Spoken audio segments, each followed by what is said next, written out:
Hi there. Hello, Caleb. How are you? I'm Peachy Keen. How are you? I'm good. I just donated blood, so I'm a little sleepy. Just kidding.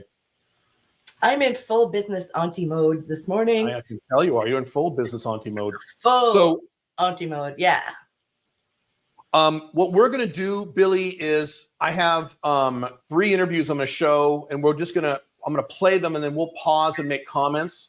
So as I play these videos, if you want to make a comment, just say pause, and I'll pause it because I'm gonna pause a lot and just make comments. It's interviews I do with George, Jordan, and Grant. Oh, great. Yeah, and I'll do it in that order. And then if we have time, we may not, because they talked for a bit. Then we can talk about some other 90-day business builder case studies beyond them, because you and I can talk about a bunch more people than just those 3. But yeah, that's the agenda for today. Is there anything you wanted to say before I answer a few questions and get started about business builder in general? For those of you who don't know, I teach a lot of the business builder, as do the different coaches from Boss Cooperative. And the thing that unifies us, and that I guess we're different than you, Caleb, we kind of obsess over the business builder. We're all like really big geeks for it. So even when we get together socially, we talk about the business builder. When I wake up in the morning, this is not a joke or an exaggeration.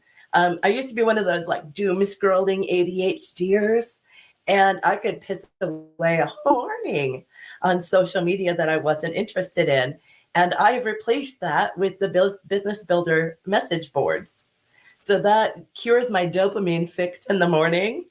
It gets me started on like a positive level, and then I can contribute something hopefully helpful as well. But I literally wake up and that's the first thing that I do is hang out with business builder. In fact, I just got off of a business builder call, which was excellent fun. You did? I did. Didn't you? That's right. This Monday. You're right. Really quick, this is not going to be just an entire sales pitch for a business builder. If you never intend on ever buying business builder ever, that's fine. I want to make sure that what you're going to learn from the people we use in these case studies, they're going to show you exactly what they did, how they went about it, and they were all novices. They never had businesses before. One guy had a brand new business where he got 1 client, but he didn't know what he was doing.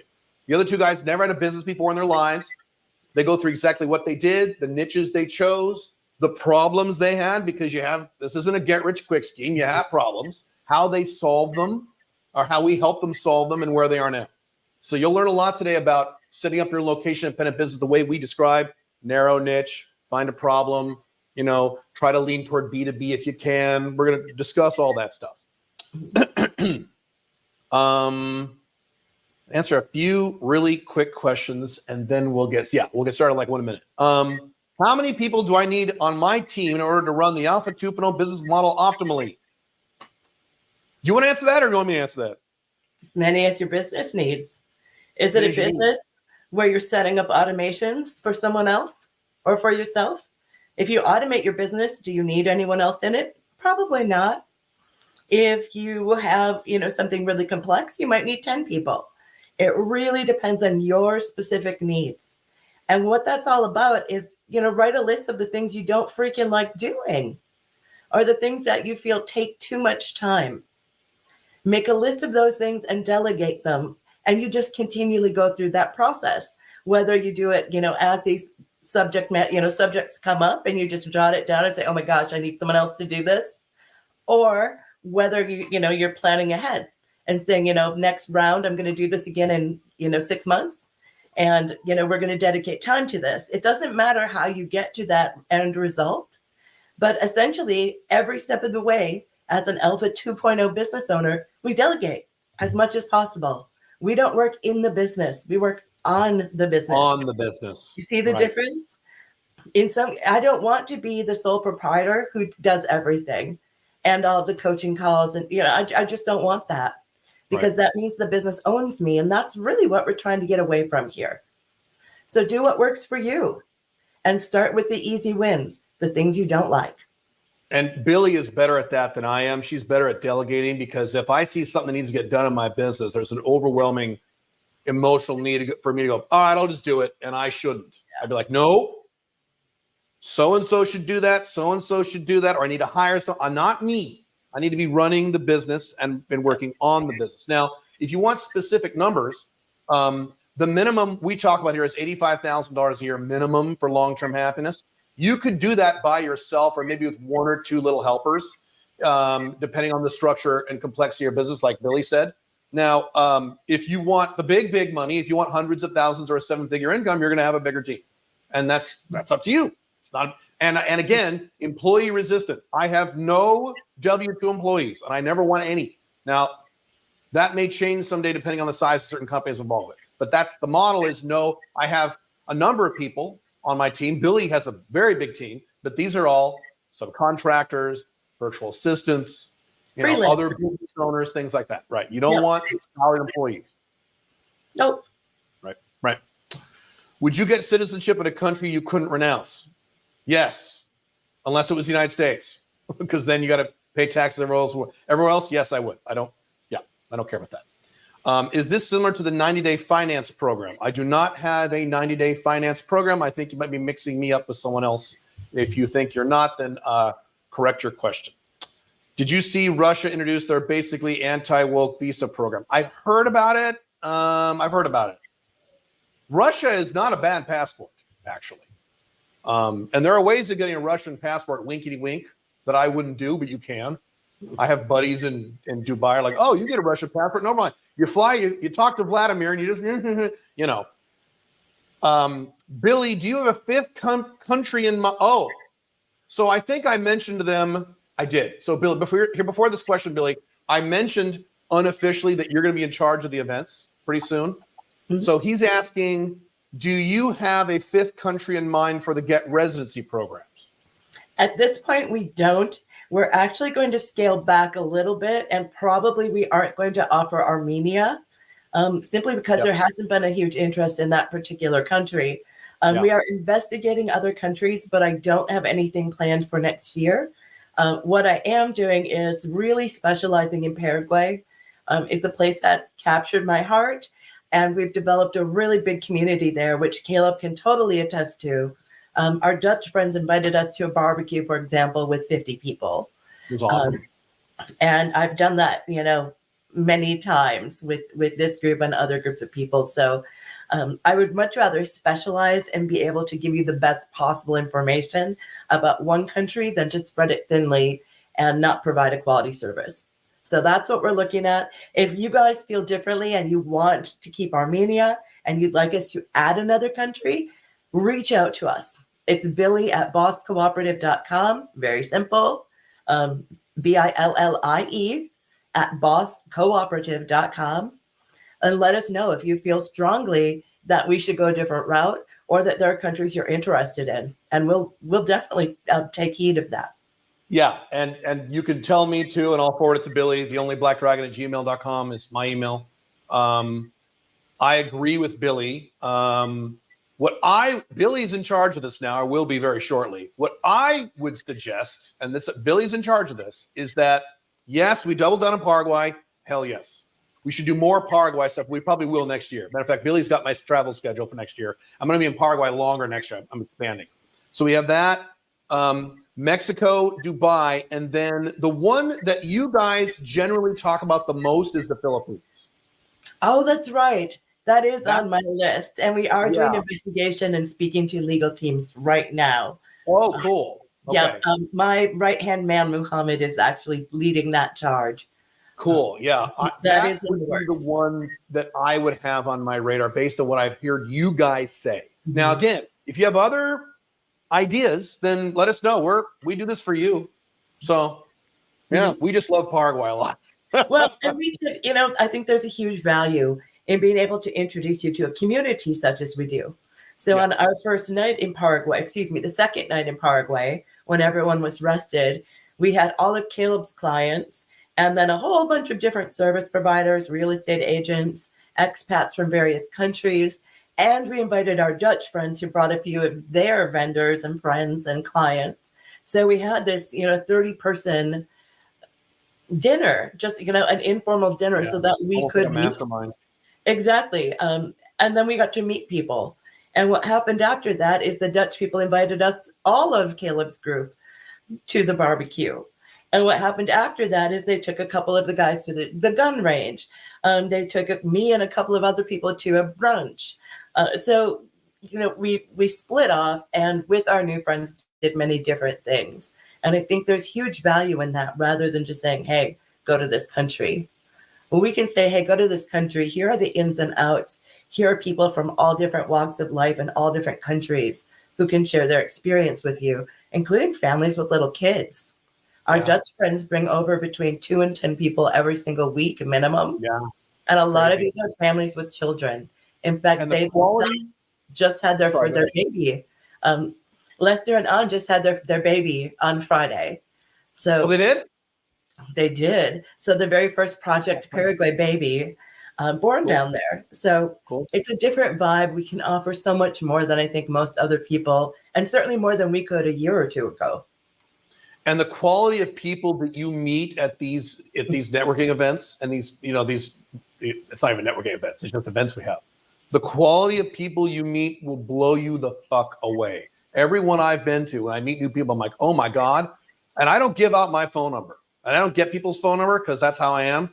I'm like, give me your WhatsApp. I have more questions for you. That's how good these people are. In various legal people, expat people, residency people, finance people. I mean, just holy shit. You'll see it if you come down here and join us. All right, we have a hustle really quick because I want to get to the case studies. One or two more questions. If I'm aiming for 85,000K per month, you said per month. I assume you mean per year. You said I need a minimum of 1 or 2. You don't need it. You can do 85,000 a year all by yourself. I don't recommend it, but you can. What position do you think is most crucial that I need them on the team? Bullshit admin work, email and paperwork, bullshit admin. You know what kind of work. Yeah, crap like that. Anything that's repetitive. Right. If it needs to happen more than once, you do it. And this is sort of answering Will's question a bit later on, asking if it's better to do the work yourself when starting, if you have the skill set, or if you should outsource. If you know how to do it, or you want to learn the thing, or you don't have the budget, you learn the thing. And then what you do is create an SOP. So a video of, using Loom or whatever product you like, where you're going through the steps on your computer, and there's you and there's the screen shown, and you can explain. It's basically an explainer. Click here, this is how, this is why. And then you pass it on to someone else. Right? So as soon as you have the ability to pass it on to someone else, you do. Whether that's a fiscal ability, you're making enough money, or emotional, like, okay, I'm ready to let go of this. I'm ready to delegate and trust and try more. That flow is up to you as an individual. But the goal is that you are able to extricate yourself from those day-to-day tasks. And the way that you do that is by documenting everything that you do and everything that you learn, so you can just hand it over. Right. Caleb, how do you feel about that? I'm going to summarize my answer really quick. We got to get started. So, and I see some other questions. We will rewind and do those at the end. I agree. If you know how to do it, go ahead and do it yourself and do an SOP. However, the danger with that is that you'll end up like me, which I had to unprogram myself. You'll start doing everything because you know how to do everything. I can do almost, not quite, but almost everything in my companies, personally. I may not do them well, but I can do them. It is better if I didn't know how to do them. Because then I'd be like, well, I have to hire someone to do this, and I can focus on the big tasks. The ones that are the most important, you have to learn how to do it. Like, should I learn how to do it and then I outsource it? Yes, if it's an income generating thing. So if it's setting up a website, no, you don't need to learn how to set up a website. Hire someone to do it. If it's running YouTube ads or doing a sales call, yeah, you should probably have a basic understanding of how that works, because when you outsource it, you'll be managing those people. Mm-hmm. So that's my spin on it. There is a sudden hiss. Is that on your end? Now it's gone. Now you're muted. Okay, that's fine. You can unmute yourself whenever you want. So Billie, I'm gonna play George's video first. I'm gonna stop and comment as he talks, because I'm in there too. If you want to pause and comment on something he said, just wave your hand or say pause or something. Okay. All right. So first I'm gonna bring on, I have 3 different videos to show you guys in terms of case studies. We'll start with George. George is the youngest of these 3 guys. George was 27 years old, from the UK. living in Lima, Peru. He's also doing 5 flags. Good for him. So because he's in Peru, similar to Paraguay, he doesn't need a lot of money to live pretty well. So he makes some money, but he doesn't need very much because he lives in Lima. But let me add that in here. So I am here. If you guys cannot hear that audio, if that's a problem, let me know. You should be able to hear it. Good? Okay. Excuse me. With George. And George is a really interesting story. And George, you're also one of the younger guys or younger people in an ID Business Builder. How old are you now? Yeah, so I'm 28. 28. Were you 27 when you joined? Or were you 28? I don't remember. I just turned 27 when I got into the program. You just turned 27. Okay, cool. All right, got it. And tell people where you currently live and where you are from. So, hi guys. I'm from England, and I'm currently living in Lima in Peru. And basically, I've been traveling for years, broke, and decided, well, it's time to kind of make a bit of money. So this is where I met Caleb and got myself into the program. Cool. So really quick, you could start and have no money. I had no money when I got started. When I went full-time in my first full-time business, I didn't have any money. I was 24. I was younger than he was. I don't have any money. You don't need money to start this thing. Now, if you join the Business Builder, obviously you need money there.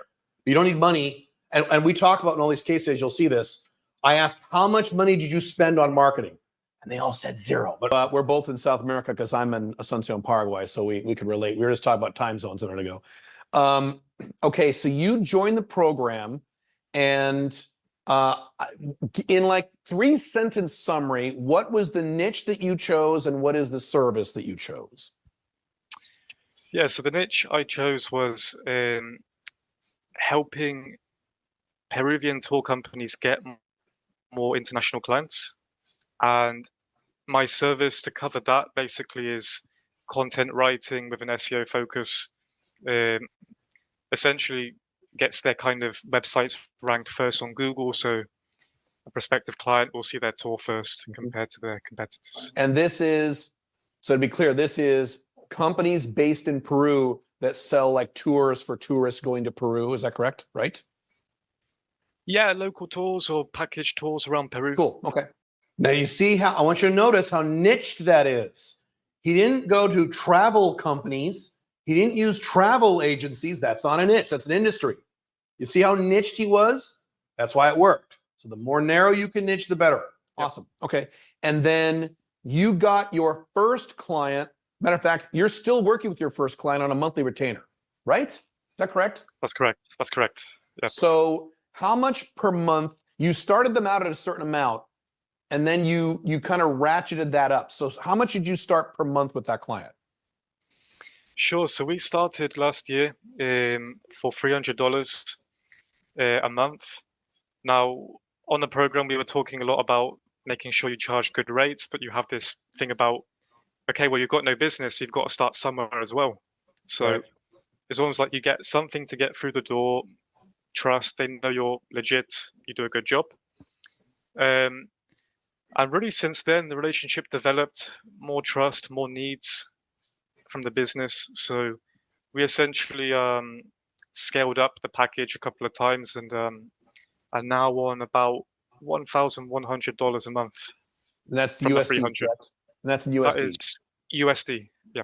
So really quick, he's now making from one client. He has more than one client. One client living in Lima, Peru, $1,100 USD, which is a lot in Lima, Peru, from his first client. Now he started at $300. And what we talk about is, and Billy, you can chime in if you want. What we talk about in Business Builder is you want to charge as much as you can. However, if you're nervous about your first 1 to 3 clients, and this is advice you can use, you can be very flexible about the pricing on the first 1 to 3 clients. After 3, no, your price is your price. But you can drop the price, you can work for free, just to get the testimonials, the experience, and things like that. And what we need to keep in mind with George is that Lima, Peru is a very different economy than London or the US, anywhere in the US. So $300 commitment from a Peruvian company is a big commitment. Being able to bridge that up to $1,100 per month is tremendous spend for a small Peruvian company. Very good point. I didn't even think of that. Excellent point. Right. And that's just one client. And again, he started at $300. Now he's at $1,100, and he can keep scaling from there. A, he can scale that account because I've done this when I was doing consulting. And B, he can just add more clients now. Well, here's some more. Yeah, and that goes a long way in Lima, at least a lot longer than in the UK or the United States. Oh, that's why I'm in Peru. That's what Exactly, right. That's the beauty. You're doing 5 flags on top of your business builder, right? Okay, so you start at $300 a month, which you're right is low, but you're now at $1,100 a month, and you've been working with them how long? Months, many months, right? How long have you been working with them? We'll be on about 8 months now. Yeah, almost a year. Okay. At the 6-month mark, we got a testimonial. I got a testimonial, which was like the icing on the cake, basically. Yep. Awesome. Okay, cool. Okay, then, and this is, to be clear, this is someone in the niche, right? This is a Peruvian tour company, right? The owner, yeah. Well, the It's company. the owner. Okay, great. Got it. Okay, perfect. All right. Then you got another client, but you had a problem. Correct? That is correct. Yes. So you don't have to go into detail about that unless you want to, because this is valuable information for people. Sometimes when you get your first 1, 2, 3 clients, I talked to someone a few days ago who had a similar experience, like a second client, and it doesn't quite work out. Was it catastrophic? Like, oh my God, I had this problem and now I have to end my business and go back and get a job?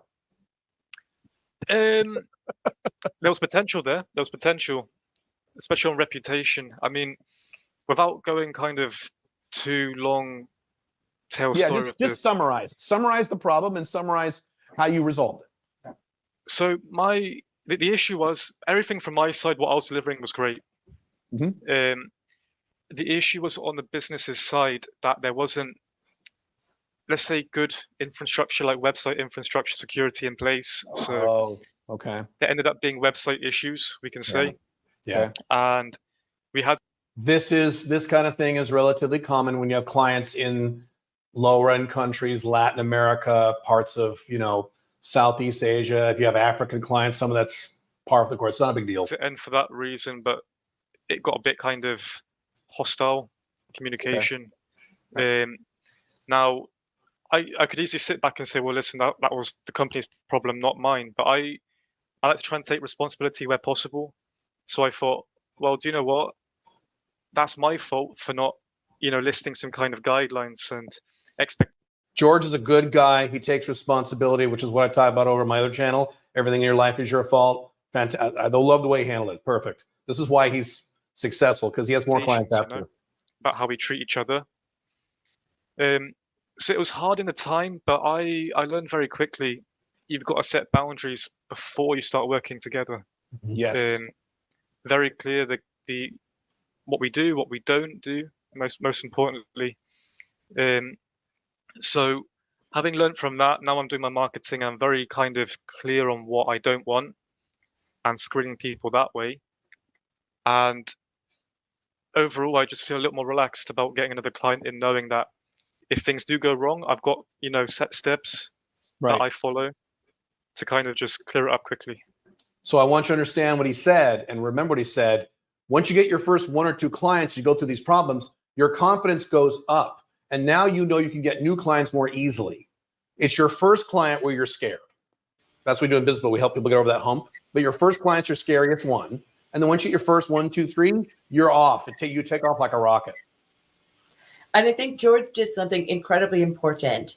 And I remember talking to him on the message boards and on the Business Builder calls about this. What do I do? Do I keep the client? Do I work through this? Do I let them go? And my advice was fire them. You can fire clients. Fuck yeah. It's no different than dating or buying pants. Not everything's the right fit. That's okay. And because he let go of that client, not only did he learn those lessons, but I'm sure he'll tell you what happened next. Yeah.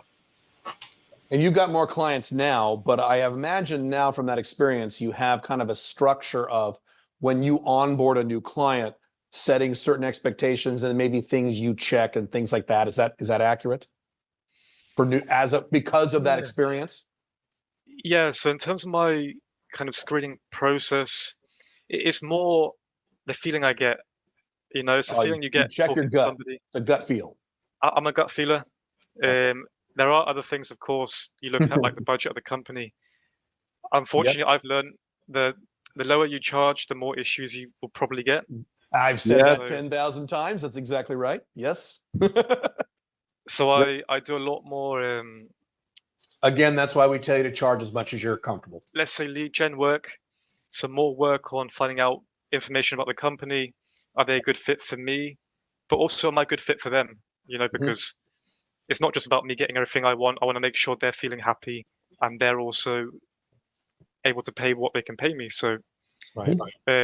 I find all that information out before, and then in the first chat, I know very quickly, okay, is this going to work, or we should part ways. Got it. So you're better qualifying. Okay, perfect. Good. And then you got your now, did you make any money from this problematic client, or did you not make any money? Did they end up paying you anything or no? Yeah, we did. Yeah, we were on a routine. You made some money. 4 months. Oh, you did? So for 4 months you made some money. I didn't know that. Oh, that's cool. All right. Yeah, great. 4 or 5 months. Yeah. Great. Yeah. So even on a screwed up client, he made 4 months of retainer. So even shitty clients, you get money. It's not like he didn't make any money or lost money, because he hasn't spent any money to get these clients. We'll talk about that in a minute. So you did make money. So okay. So at least you made money. Great. So then your third client, let's see. When did you get them? Are they new, or have you had them you've had them less than 2 months, right? Yeah. So we're 1 month in now, and basically around the time I was having issues, I was thinking, I need more clients. Yes. I cannot depend on one good client and one not so good client. So I was doing all of my marketing through cold calls, but now being in the city or being in the country, because I was traveling for quite a while, so being back in the country where my business is serving, I kind of took advantage of being there physically, and instead of doing cold calls, I would just visit the branches. I'd go there in person, all guns blazing, and see what would happen. You could call it dumb luck. I don't know how it happened, but just the first one I went into. It's not luck. It's not luck. It's you're taking action. You're getting results. Not luck. But go ahead. Exactly. So I mean, I walked in there thinking, well, this is dumb luck. But the first one kind of hit it off. After another follow-up meet, shook hands and started working together. So so they're on monthly retainer as well? Yeah, similar monthly retainer, but a higher kind of, I think, higher cost or something. So it's how much you making per month now, and then what was the future of that account from this new client? So what will I make in the future? Like currently with a discount? Yeah. So currently, what are you charging now, and then what's the plan for the future for that? Because I've imagined. Well, I don't want to put words in your mouth. Yeah. Just for that client or in total? Just for the client, for the new one you're talking about. So for that new one, I think it's $350 a month discount period, and then we'll move up to $750. But I've obviously got ways I can layer that up in time. But $750 is kind of what's agreed upon after $750 within how many months? $750. A couple of months. Yeah. 2. Okay, got it. All right. So to be clear, what he's doing is, and again, if I were him, I'd be charging more, but that's fine. And he's in Lima, and it's a Lima company. They're about $350 a month for 2 months, and then they go to $750 a month after that. So within about a month, he's going to be making $750 plus $1,100 a month USD in Peru with 2 clients. And we'll get to bigger numbers in a minute. We talk to the other guys, but right now you're making around $1,500 USD a month total in Lima, Peru. About $1,500 US. Yeah. Okay. Which again, in Lima, Peru, ain't bad.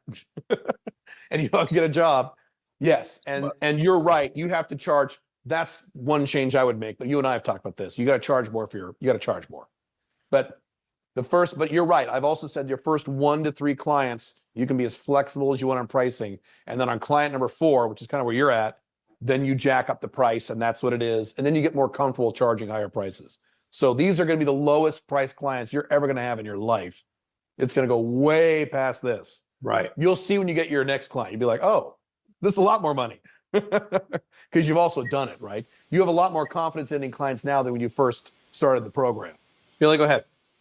So one other thing I'd like to add to this is George not only got money and experience doing this, he also got a free tour with one of the companies to do like a really awesome week-long trip. Oh. So sometimes there is a non-monetary compensation as well And, that's something that George really valued. So, keep that in mind as well. There can be some element of barter, and there can be non-monetary exchanges. That's happened with several people in the program, especially the ones that are dealing with more fun niches. But even the ones that are kind of boring, you get barter, you get free stuff. And I've gotten stuff from doing consulting and work with companies. And so, yeah, that happens. Yeah, cool. I didn't know that. Cool. And you got that first client.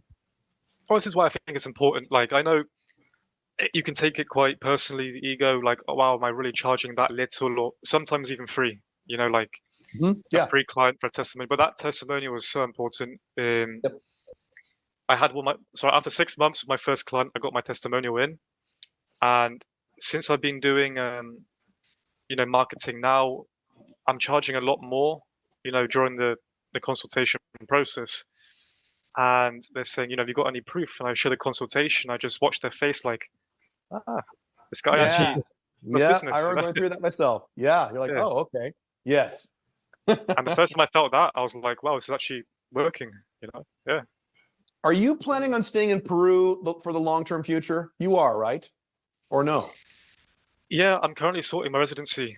So when I started the program, I actually had issues with visa, obviously right? Financial issues and not having a place to stay. So I've kind of managed to get everything solved in 1 year, which is great. So you were, wait 1 second. You were literally broke, right? When you first started, you were broke. Yeah, I literally spent, I think I had about $400 after I spent on the program fee. Oh my gosh. Okay. All right. And that, just full disclosure, I didn't know that. And I don't like taking money from people who are literally on their last legs. And people don't tell us, they tell us later. There's been some other people who have joined the Business Builder, and that's literally the last hunk of money they have. And they're like, they have to make it worse or they're also gonna be homeless. He didn't have a place to stay. He had $400 and now he's fine. Billie, go ahead. I didn't know that either. George, you are a stinker if you're watching. Yeah. What a stinker you are. Yeah. But fortunately for George and everyone else in the program, coaches like myself and Jeff, the main accountability coach, and the others are so rabid about this. We want you to succeed more than anything. So we'll make it happen. But if we'd known that, man, that's I didn't know. Pressure, right, guys? No pressure. Thanks. Yeah, and I've turned down this is just when you have your own business, you decide how you want to make this work. And neither Billie and I are just hurting for money either. But, I've turned down business. People say, I want to buy your course or I want to buy your thing. And all the money they have in the world, they have no income is how much the course costs. I'm like, dude, don't do that. Get a part-time job, get stable, and then buy my thing. But it's usually, like I said, they don't tell us until after the fact. So hilarious. That money I had to then obviously have ready because I was not in Peru long term. I then had to go to Bolivia on the border hop, spend 3 months there, then back. So I was really quick. One of the reasons he had that delay between the second client and the third client is because he went through these problems. You're going to hear from all three of these people today that we're going to do the case studies on. All three of them, I'm pretty sure, had these big delays in the middle of Business Builder because they had something going on in their life. And we're flexible. It's a 90-day program, but we're flexible about if something comes up in your life, you could pause and come back. So all three of these guys had big problems in the middle of starting their business, and they were still successful, and they still made money because it's not that hard. teetering on the edge, but I was determined to make it, and good. Obviously, great coaches like yourself helped me get there. So, well, and you've made that money back, and now you've got set monthly income, and it's well. Let me confirm the income you have now, even though you started visiting offices, that is location dependent. So when you go back to visit friends and family in the UK, the income keeps coming in, and you keep doing the work, right? Is that true? Income keeps coming in, and also the marketing efforts can be done from abroad. So right. So let's talk about that. This is my favorite question to ask guys. How much money did you spend on marketing or running advertising or any of that stuff to get these clients? So I spend a grand total of $8 a month, which is very nice. For what? Especially when you've got a low budget. For what? What's $8 a month? So actually, I'm not doing it now. It's actually $0 a month now. But when I was first doing cold calls, I was doing it through Skype. And anyone kind of looking at international, I recommend that because you get very good deals with Skype. Yeah. Like 300 minutes a month. And Yeah. You only need like 15 minutes for that first initial call, and then WhatsApp or something. But yeah, only $7 a month, but now it's zero because I'm walking in. So $7 a month grand total marketing costs for thousands and thousands of dollars a month on a retainer. You're going to hear this from all three guys. Zero marketing dollars spent. Now, you can spend money on marketing and business builder. You can run ads if you want. You start a business, but you don't need to. I didn't spend any money on this online business for like several years because I did all free stuff. So you don't need money to get started. You can, but you don't need it. Right.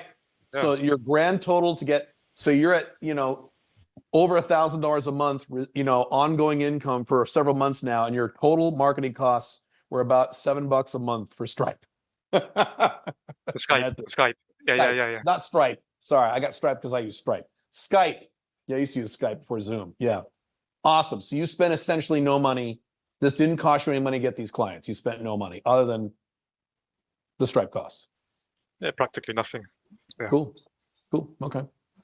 What would you say to someone who, so when people look at 90-Day Business Builder, there's kind of three categories. There's people who say, I'm never going to do that. There's people who say, I'd love to do that, but I can't afford it. And then there's people in the middle who say, I don't know. I'm not sure. I can't decide. What would you say to those people who are on the fence based on your results and your experience of the program? So I would compare it to other things that happened in my life before, like dating, going all in with dating, whether it's money, whether it's whatever goal or dream you have. Essentially, what always takes me over the edge, if you're thinking about it, is if I don't do this, where will I be in 5 years' time? And the fear that created for me of me being in the same position I was in now was just unacceptable. So I would say just sit by yourself, think about that for 20 minutes. Where would I be if I don't do this? And the fear is a good thing. Obviously, we try and avoid fear every day, but that fear can change your life. And, just look at me, I was broke and I threw myself in, did everything the coaches told me to do, put myself on the line, nervous, calling companies, stuttering, all of that stuff. I remember you when you started. You were nervous. I remember that. I distinctly remember how nervous you were. Yes. But you did nervous, it. But yeah, I forced myself to speak up, and I still do, It's okay to be scared. It's okay to be nervous. I was nervous when I got started. Most people are nervous when they get started. It's okay. You will still make a lot of money. You just got to proceed through, and then you won't be nervous anymore. These meetings and stuff. And it's like, it's a moment of uncomfortable, but your life improves, and I just think about that basically. Are you an introvert or an extrovert? So I've done those tests before. Those they're called insight tests or something. You're hard to place. I'm an ENFP apparently. You're an ENFP. Okay. All right.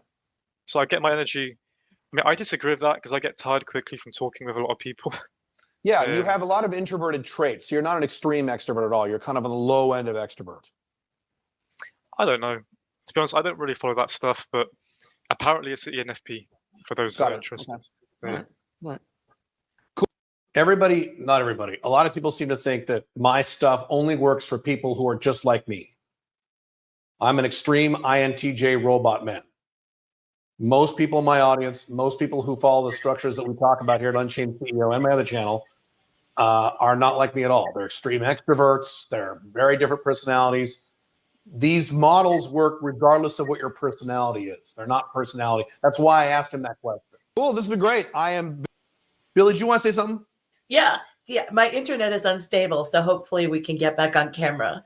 Okay. But what I wanted to add is has just escaped my mind. Damn it. Sorry. No, we're good. You good? Sure. Was it about introvert, extrovert? Oh, yeah. We have so many different coaches in the program, and all of the coaches have different personalities as well.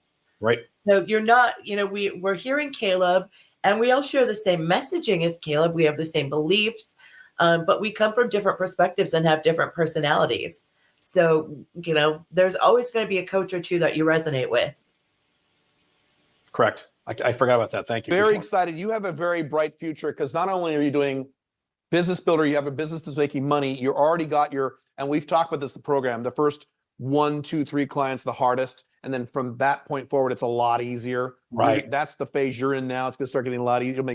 You'll start making a lot more money and with a lot less stress. He and will. worry because you've already done it one or Yep. 2, 3 times. Yeah. But see, also, you're also doing 5 flags like I am. So the beauty is, you know this better than most people.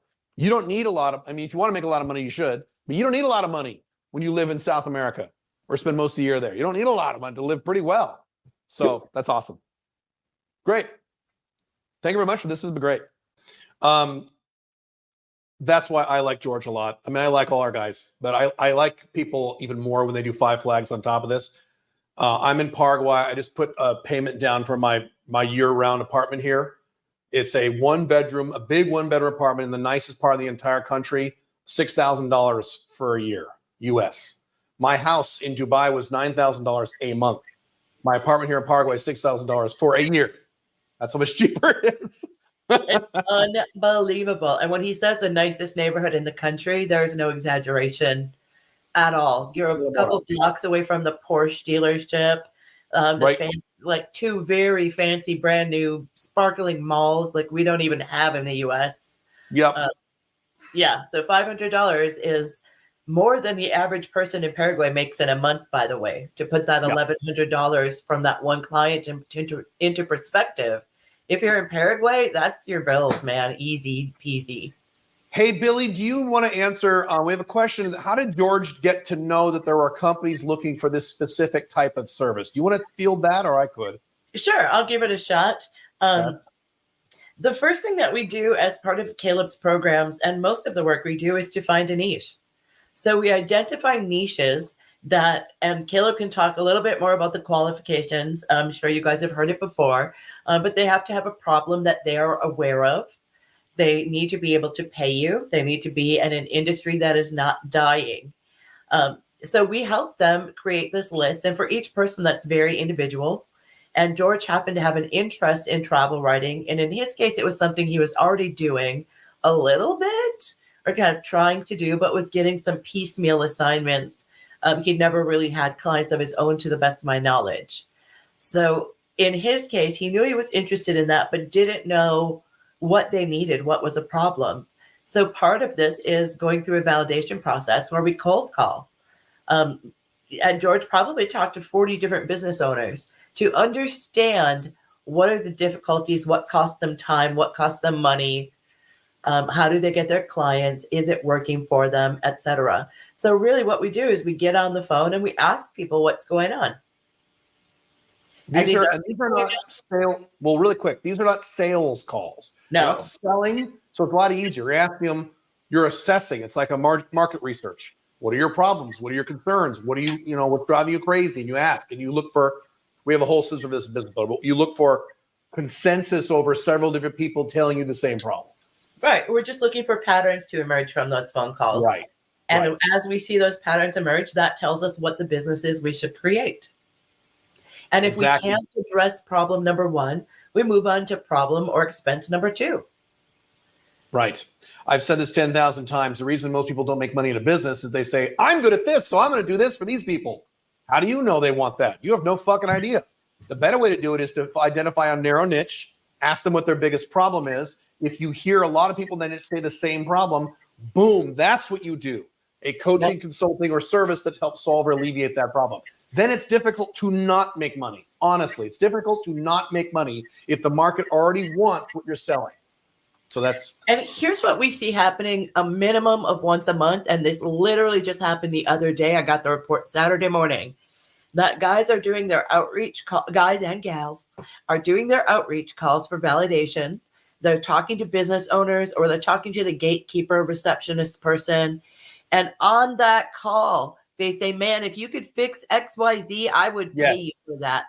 And you say, yo, really, give me a couple of days to think about this and put a plan together, and I'll circle back. Yep. People are landing clients as they're just trying to learn what problems are.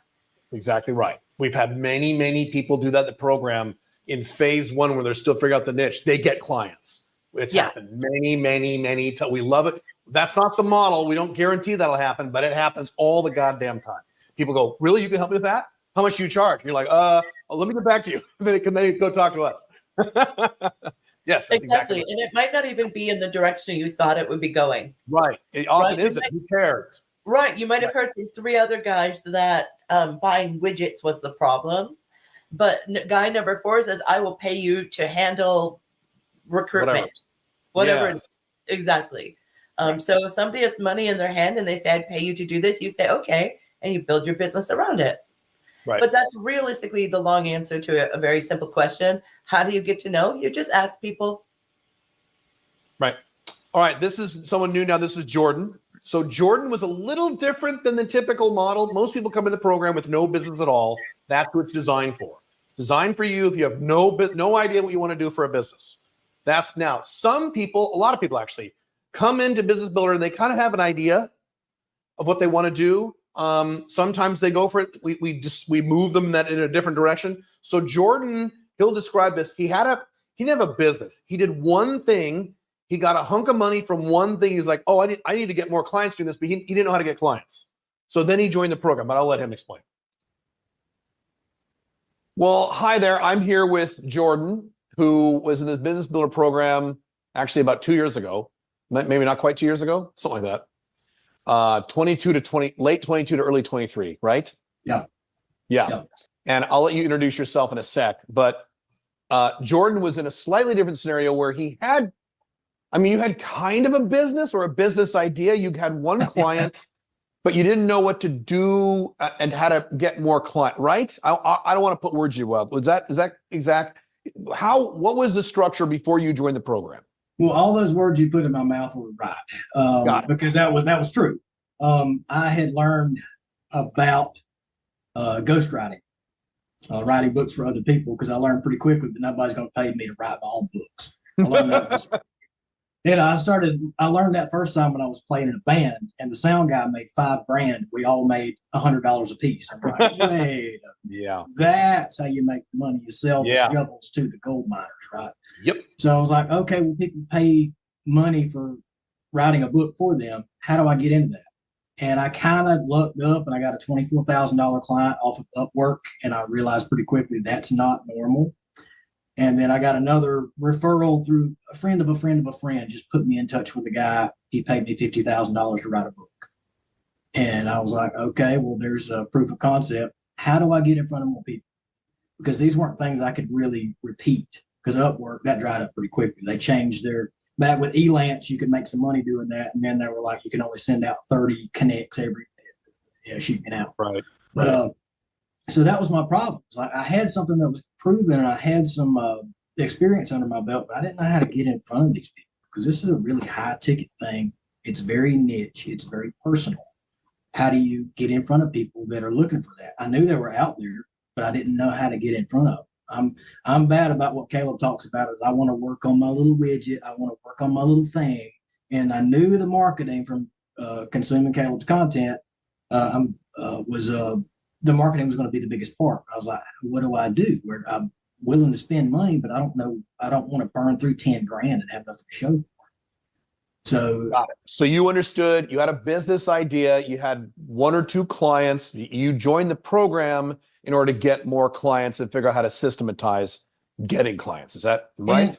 And to see if I needed to adjust my niche, because I knew from your content the niche is important. And I thought, well, maybe am I looking in the wrong place? Do I need to go more business books? Do I need to go over here? Do I need to do this? It was just kind of a way to make sure I was going down the right path. So you had no idea what niche to use when you joined? I kind of had an idea. But you guys solidified it for me, because I had written a book, written several kinds of books. But the last 2 were like memoirs for older people who want to tell their life story. I was like, well, that's where it seems like the money is, but I wanted to make sure that wasn't a fluke. Got it. Okay, cool. Yeah. Okay, so then you joined the program in November of 22. Yeah. And then early the next year, 2023, you got, you got a client, correct me if I'm wrong, book deal client, $14,000, right? Yep. Cool. And so how did that work? Did you get one check for $14,000? Did you do half up front and half? I'm seeing several comments. Yes. If you just joined the live stream late, I am playing a recording of myself. This is not my twin brother, and this is not me from a parallel universe. After you finished the book, how did that work for you? I wish it was all up front, man. Yeah, usually isn't. Well, it was since at the point I didn't have a portfolio, because with ghostwriting, most things are under NDA, which sucks. Right. Because you can't prove. You go to somebody and be like, "Pay me $30,000." They're like, "Get out of my face, scammer." Right. You can't prove it. But I went to Rotary Club meetings at Billie's, the one that turned me on with that, and it's also in your like how to get clients course. But I was like, that's not location independent. I don't want to do that, but I should have done that. But I got in front of the guy at a Rotary Club meeting. I gave a speech, and the guy came up to me and was like, "Hey, I want to do this for my dad. How much does it cost? When do we get started?" So like a week or two later, I asked for a 10% down payment because I was terrified. Now, really quick, notice how easy it was to get a client once he put himself out there. So George, literally the first time he asked someone, got a client. Same thing here. He just does a meeting and he gets a client. It's not that hard once you're niched and you're doing it and you're getting out there. I gave him a stupid discount because I was like, I never done this. And again, they're similar models. They're discounting their first few clients, which is fine. 1 to 3 clients, you give discounts, that's okay. And he was like, the funny part about it is he says, "I'll write you a check for $1,400, right? 10% down." And he comes back from his office and he goes, "Well, my wife's got the checkbook." I was like, I'm sunk. I'm done. Telling me to get out. Because I went to their store. They own a little appliance store. I interviewed his dad. Really cool people. And they're like an hour away from where I live, so it's no big deal. 0 ad spend, $0. And I was like, I'm sunk. He says, "Wait a minute. The bank is right down the road. Do you accept cash?" I'm like, "I will see. Yeah. If you bring me an envelope full of cash." So yeah, he gave me the down payment, and then we broke it up and did it. It was, I can't remember how long we did it, but it was in installments. Installments over X number of months when you wrote the book. Yeah, because did you end up getting paid in full, 14 grand? Oh yeah, Yeah, that's what I thought. Okay, good. All right, good. And then in the middle of all this, or after this, I don't remember the timing, you had got another client for another $7,000, right? Yeah, it was actually a lady I interviewed for this $14,000 project. She was from the old guy I was writing the book about. He's from New Mexico originally, and I live in Georgia. And so I interviewed this lady from New Mexico, and for the dedication was about his mom who passed away. She reads the book after it comes out because he goes back to New Mexico every year and he handed out free copies. She got it, she read it, and she knew who I was already from the interview. She called me up just last week. She's like, "Hey, I love the book. I want to do this for my husband and myself," because her husband is big in the rodeo. He was a world champion. Really quick, he's talking about referrals. So once you get a few clients refer you, and it starts snowballing. This is what happened to me when I started my first consulting company. 1 to 3 clients, a little difficult, and then you get referrals and it gets easy. Go ahead. That was the truth for me too. I got my first client intentionally, but since then I have never advertised my services. Caleb found me, on a fluke, literally, and that's how most of my clients just come from referral. I've never ever advertised myself until recently when we put up a website because Caleb made me. And Billie makes a lot of money. Billie makes more than the vast majority of you listen to the sound of our voices. She does very well without any marketing. Now, I'm more aggressive about this stuff, but that's how this works. And the beauty of referrals is they're free. They cost nothing. Gaffer 3 years ago. People still talk about him in rodeo circles. I had no idea who the guy was. But yeah, she's like, she already knew the original client. She knew how much it cost. So I couldn't say, $30,000. I didn't want to be a jerk. So I was like, well, I'll do it for the same price as the other people. She's like, oh, okay, well, can I send you, let's do half up front and then do the rest of it in installments? So I was like, yes, ma'am. So she sent me a check for, I'm actually waiting on it now because she's 82 and she doesn't trust online payments, The internet, yeah. But I confirmed with her that she did send it out and it's on the way, by Pony Express, I guess. Right.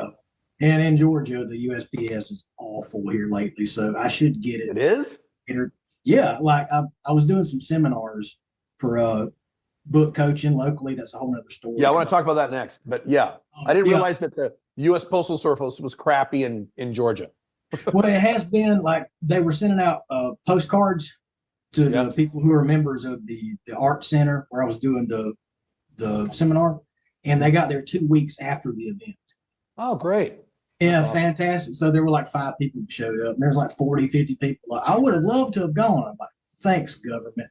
Collapsing Western country, right? Yeah, of course. Like I Yes. I say. mean, you're singing my tune. Yeah. Now there's something else. So then you touched on this because this is to me your really exciting idea, or actually not idea, it's business. So now you are now doing book coaching, Yeah. and you've gotten several clients all around a $7,000 price point for that, right? Yeah. So like $7,900, $7,000, like that's per client, correct? Yeah. And so how does that look? Is that like a coaching package? So this sometimes happens, and Billy, you're probably more aware of these cases than I am, but you get your first 1 client or 2 clients, and then you go, you know what? It'd be a lot easier if I did this instead. And you just quickly pivot. So now he's racking up, I think he's got 4 of these clients now, where he coaches them on how to write a book instead of him writing it himself, which is better.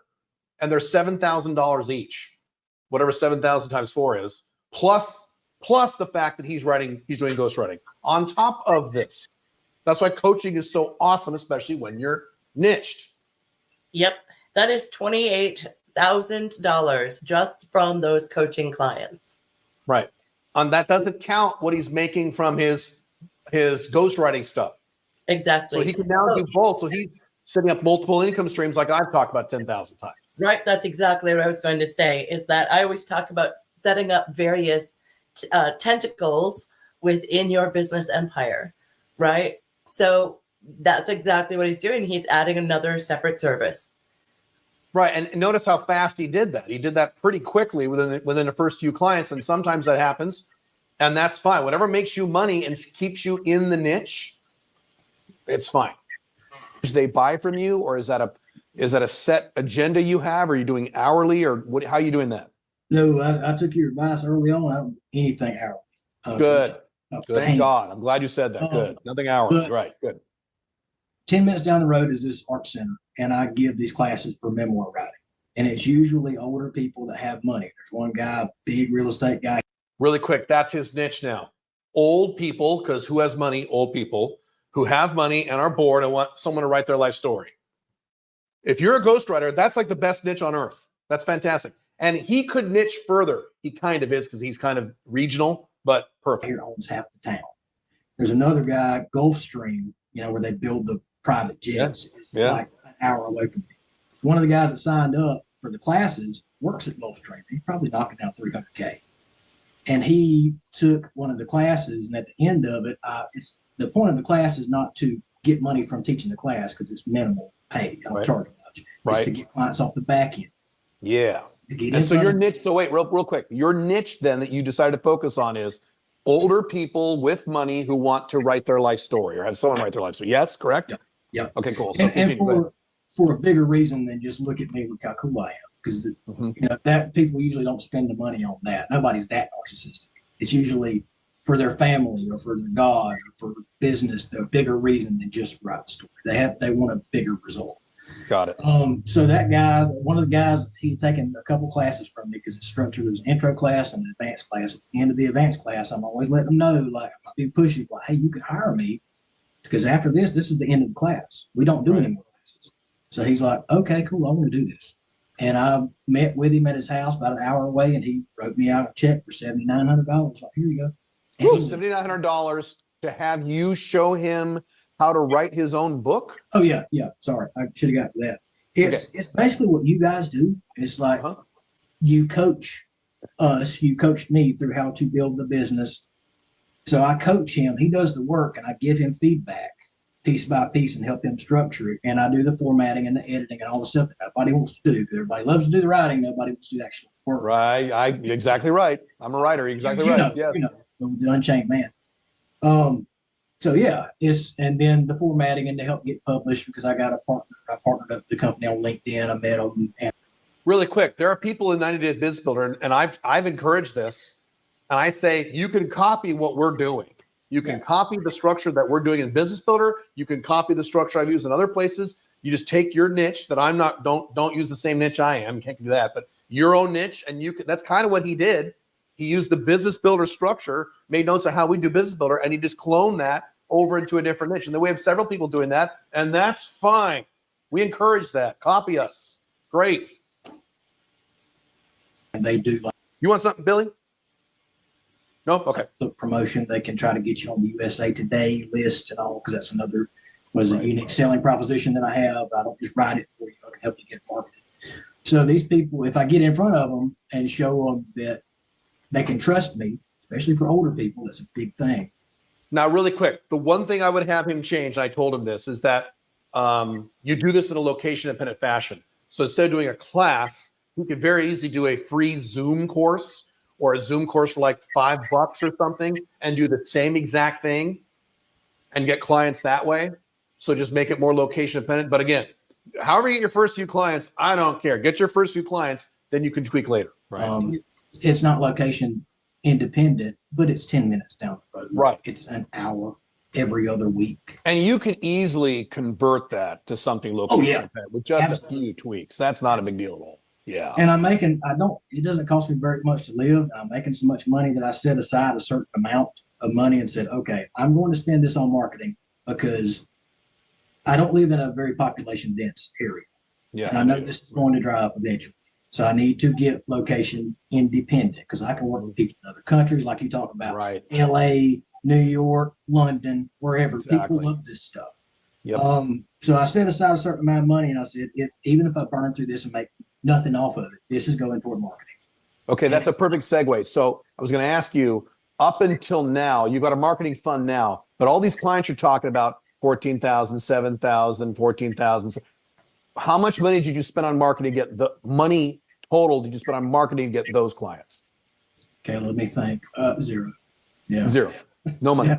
I was trying to be cute here. Zero. Yeah. Okay. Yeah. That's why I figured. I want to make sure so people underhear this. Okay. So you spent zero. People think it costs a lot of money to start a business. Zero. It did cost some gas money. Gas money. Fine. That's right. I mean, yeah. So you had the cost of Business Builder. Outside the cost of Business Builder, what was the total cost you had to spend other than gas? Let's not include that. Other than gas, what was the total cost you had to spend to get these clients and or to implement this stuff? Or were there any? You're thinking very hard, which means probably zero or close to it. Well, yeah, probably. It's probably zero because it, I'll just talk to people. There was no marketing cost. Yeah, no marketing. You didn't run ads or any of that stuff. Not yet. Once I start doing that, yeah. Yeah, and you should have. And he should. At some point, yeah. But yeah, so up to now, all these clients, zero cost, other than the cost of the program. Yeah, cool. Okay. Which, of course, I mean, the first time I gave a speech at a Rotary Club, I threw up in the bathroom before because I'm not, I was terrified. Really? Now I'll get up no there kidding. No, I can turn it on and turn it off because I'm not an outgoing kind of person. And so I heard you say this. I'm going to just to confirm. Billy told you to give a speech at Rotary, and that's literally we got that first. Not 14,000. The 14,000 client or the 7,000. The 14,000 that led to the 7,000. Both. So that one meeting, 21 grand. It wasn't the same meeting. The first meeting, I went to probably 8 meetings before I got the $14,000 client. And then cool. There were 2 or 3 more because I did what you said don't do. I focused on the project and not marketing. But I had a few people because it's seasonal trying to book these people. Like during the summer, nobody's going to answer you for nothing. Got it. Right. But in October, I went to a meeting. It was 7:30 in the morning. I'm not a morning person. I almost canceled on it. I was like, this is stupid. What am I doing? The sun's not even up. But I went and gave the speech, and there was a guy there. I met him. He put me in touch with a Vietnam vet who was writing his memoirs. And within 2 weeks, he paid me $7,200. Really? On top? Okay, cool. That's the book coaching client. Yeah. That's a book coaching client. It's another book coaching client in addition to the old man. Okay. Yeah. Damn. Okay. See, I didn't even know about this stuff. The book coaching stuff. That's new to me. That's awesome. Holy crap. That's cool. So well, it's like you said, you want multiple things to offer to them because not everybody needs the full. Correct. Right. For them. They don't have $30,000, $40,000. Exactly. Right. $7,500, and I help them through it. Eventually, I want to do like a. Come on. Online class and then just a course where they do it on their own and things. Expanding your product line to other things. Correct. That's what you want to do eventually. Yeah, first, you want a few clients to get started, and then you want to do other things. Correct. Yep. What would you say to people who are looking at the 90-day Business Builder program and they're on the fence because I've said this before with other people. Some people are never going to do this. Some people really want to do this, but they can't afford it yet. And there's other people who are kind of like, God, should I do this? I don't know. What would you say to those people? Well, you're charging less than you did when I took it, and there are Yes, more, we dropped the price. Correct. yeah, there are more classes. Like, Yes, I'll tell you, we jacked up the classes and reduced the price. I forgot. You're right. We did. within a year of taking that course, I had a little success before, but I didn't know where I was going. I replaced my W-2 income within 10 months. I made the equivalent of what I had made Really? after taxes Mhm. for the last W-2 job I made, which I wasn't making a whole lot of money, but I made the equivalent of that in 10 months, working 10 months. 10 hours a week. 10 hours a week, he more than replaces job income. The entire point of 90-Day Business Builder, and even if you never do 90-Day Business Builder, because a lot of you won't, that's fine. The entire point of Unchained CEO, everything we talk about here, Billy and I, everyone else, is to get you free from your stupid 9-to-5 job, which is probably going away anyway. So to get you free, and that's the entire point of this. It's not necessary to get rich. Some of you don't care about that, and that's great. I want you free. Now, if you want to get rich on top of being free, do that too. But you want to be free and location independent, both those things. And time independent. So that's a different kind of independence. But we just heard Jordan say he works 10 hours a week. That sort of time independence is invaluable. And that is attainable for most of us. Right. Exactly. I don't work hard. Like, I'm dressed like this because I'm about to go for a walk on campus to live in a college town. I mean, I'd set my own schedule. You're not working super intense long hours, right? Oh, no. I mean, I will eventually once I got some things in store. I'm going to have to ramp up the hours.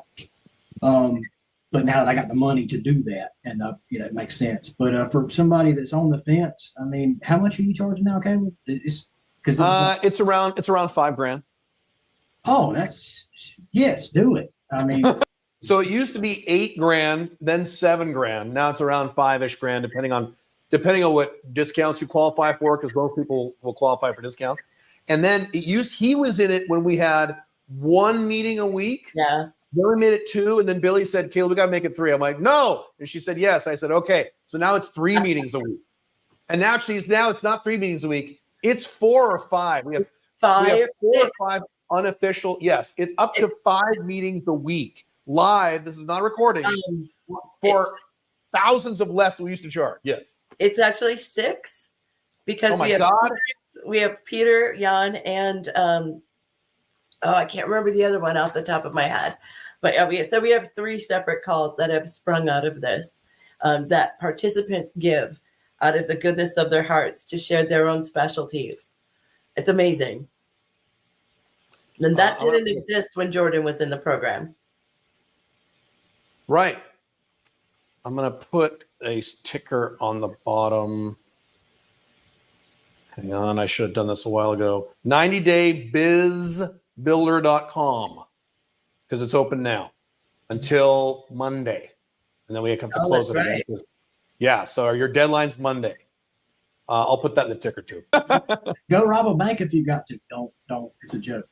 Unless it's going to put you in the poorhouse, spend the money, because they're not going to let you fail unless you are just going to fail. There are some people, it doesn't matter what you do for them, they're going to be losers. They're going to be failures all their lives. There's nothing you can do about it. Some people are that way. But if you're not one of those people, and you're probably not, they're not going to let you fail. They're going to set up everything from the very beginning. I had an idea of what I wanted to do, but even if I hadn't, they would have helped me figure it out. They start with the niche. They start with the very basic baby steps and build something. And everywhere along the way, they're saying, hey, no, that's not going to work. Change this. Because they're not going to let you get to the end and say, okay, go make money. It's not like that. It's because they want you to be successful. Because the more successful you are, then here's a secret I think I figured Caleb out. The more money you make, the more of his products and services that you can buy down the line. And Bingo. Rich. Bingo. I would be, I want my entire audience to make $100,000 a year or more. I'd make a lot of money. Correct. Yeah. I mean, it was within just a few months, I paid for the course and then some. Yeah. I mean, if you get in there and you do the work, if you're somebody who wants everything automatically done for you, it's not going to work. But they're going to stay on you and work with you. That's what it's for. As long as you do the work, they're not going to lead you astray. And like I said, there was like one video call per week when I did it. And I'm not a really smart guy. I mean, I'm smarter than the average bear, but I'm not some great businessman. And I make more than I've ever made at a job working 10 hours a week. I mean, you're making more than you ever made at a job working 10 hours a week right now. Yeah. Cool. And if I can Great. do like online advertising, I can make even more money. Yes, you will. I had to break through the stuff of, it's hard to make money. It's hard to make money. It's not. Now, to be a multimillionaire, yeah, you got to put in serious work. But to replace your W-2 income, unless you're making hundreds of thousands of dollars, it's really not that hard. Because I'm doing it, doing something where you're not supposed to make any money. It's like that. I got a degree in creative writing. Talk about a useless college. Right. Yeah, but I'm not out trying to write books. I'm doing things for people that have money. I mean, and they will help you figure out, if you don't know what to do, they're going to help you figure out the niche. They're not going to let you pick a niche like, oh, well, let me, what is your favorite thing? Caleb's like, let's teach gamers how to lose weight. They don't care. Gamers don't care about losing weight. So they're not going to let you do that. They're kind of going to hold your hand through it until you have a viable idea. You can't fail unless you fail yourself. So I've said that if you do what we show you to do, you'll make money. And the vast majority of the people who don't make money in the program, it's literally because they didn't do anything, or they did something.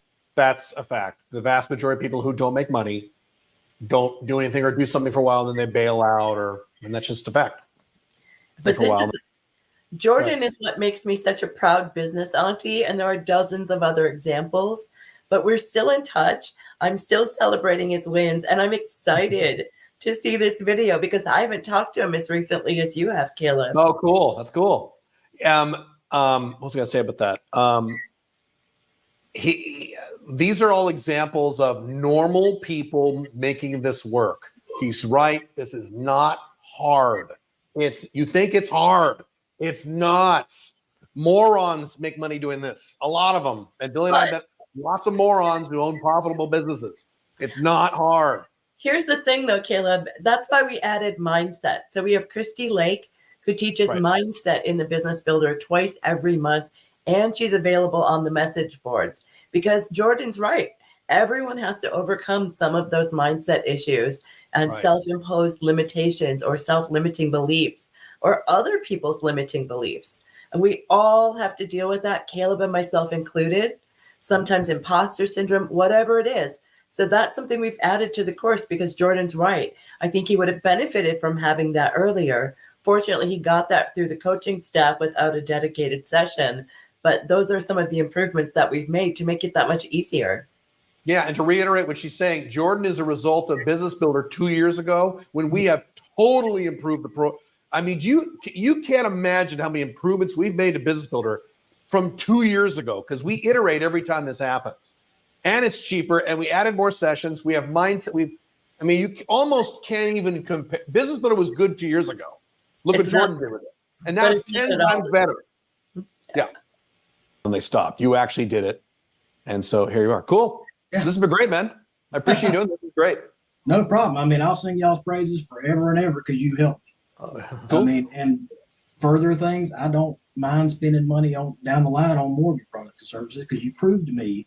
It's what is the old saying is like, show them you can help them by actually helping them. It's not a scam. It's like, you helped me, therefore I trust you. Cool. There you go. Love it. Love it. Thank you, Jordan. No problem. All right. Hang on. Let me switch to the next one. We're a little behind schedule, so I'm going to speed this up a little bit. Hang on. This is now Grant. I'm just builder program for a while. One thing I like about you is that you actually go to the meetings. And we talk about this. I'll let you introduce yourself in a second. But we talk about this, the program where the more you go to the sessions, the more money you tend to make and the more successful you tend to be. So you're one of the people, that's why I'm talking to you, that did it. We like to brag about you and how much money you've made. But why don't you introduce yourself and talk about where you were before you joined the program? Of course. So hi, my name is Grant Judd. Before I joined this program, I was in software sales. I've been in and around the sales space for the best part of 20 years. And I really, really wanted to start my own business. That was one of my life ambitions. But every time I thought of, is this a great business idea? Immediately I'd start thinking, no, this is never going to work. And you get to that phase where you think of all these ideas and you constantly tell yourself it's never going to work. And you don't know why you're constantly telling yourself this. Right. But yeah, anyway, I came across your, do you know, for the life of me, I can't remember how I came across you. It might have been on someone's video log, like podcast thing on YouTube. And I read your book and it immediately made sense to me. The whole, obviously your libertarian views and also the way how you run your business and the lifestyle. And then it was just a case when I found out you do a 90-day business builder course, I was like, actually, yeah, this makes sense. This is something I definitely want to try. So yeah, that's my story. And so to be clear, for people watching, you have never started a business in your entire life, correct? Or is that incorrect? No. No, This is the never first started. business you've ever started. This is the first business I've ever started, yeah. So you've been an employee your whole career. Yeah, my entire career, yeah. That's what Business Builder is for. And frankly, that's what most of my content is for. Most of my free content here is for just normal people at a job and hate their job and want to be free, because that was me a long time ago. Same. Okay, cool. And then you joined the program, and then I don't remember, did you struggle with your niche and struggle with what to do? Because I do remember way back, you were a little nervous on some of the sessions. I do remember that. So I don't remember what parts you struggled with, or did you? So with regards to niche, the niche, I came up with a niche and I wasn't sure, is this a niche or not? And when we sat down on the team call, you immediately said, no, that's definitely a niche. And I was like, yeah, this is brilliant. I've done it. Then the struggle was that first niche that I came up with. I just couldn't engage with anyone. I really struggled to engage with people. And I later found out that as a niche, they have no issues and they couldn't be bothered to talk to me. And when I spoke, so but the thing, again, this is what's great about the course. When I spoke to the other guys on the course, we all sat down on a group call and they said, look, Grant, don't pivot massively away from that niche. Try and find a niche within the niche, which until you do on the course, you probably won't understand this, whoever's listening.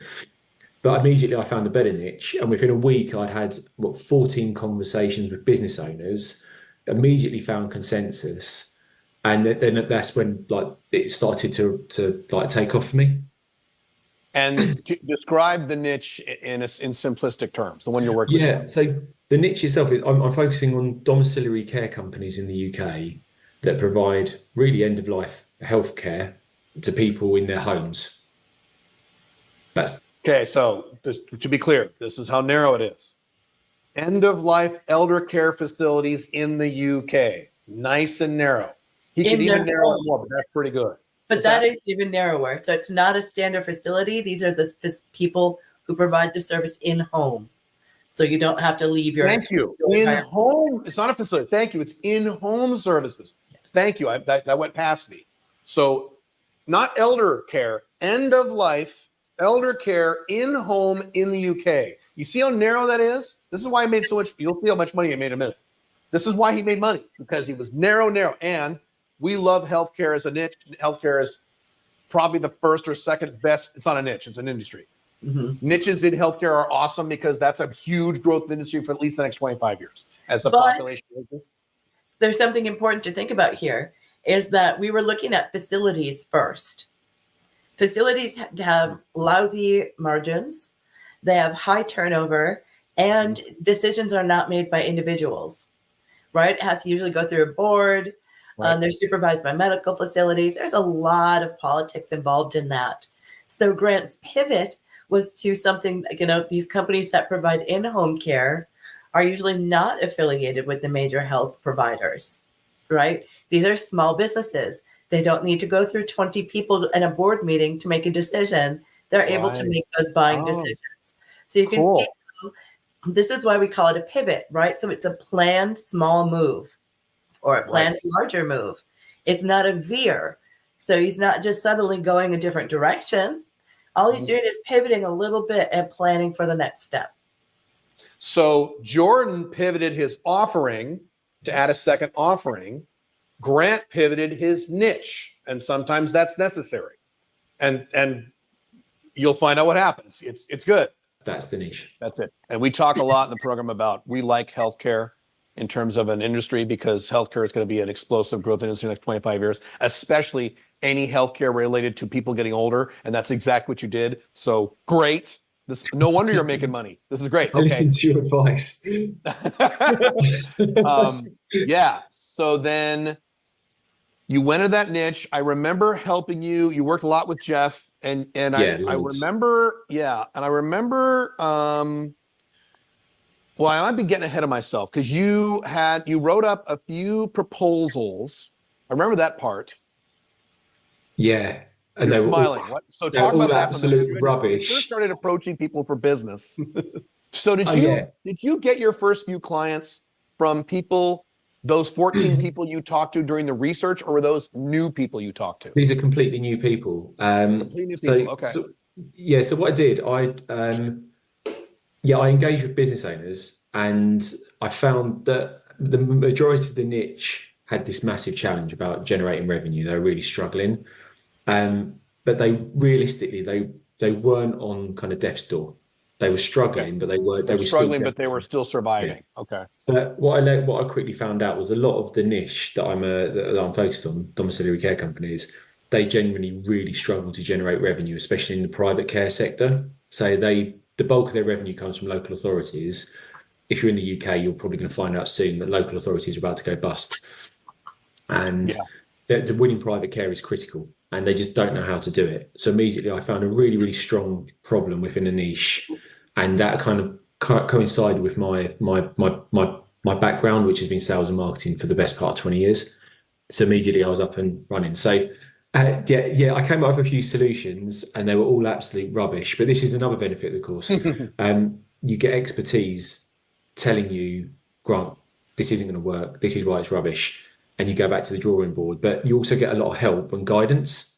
And then over time, the solution has evolved as well. The more you engage with the niche and the more you uncover the kind of the peels, the layers of the onion, you find more and more challenges. And all of a sudden, you kind of your service will evolve. It's just natural. It's going to evolve. Right.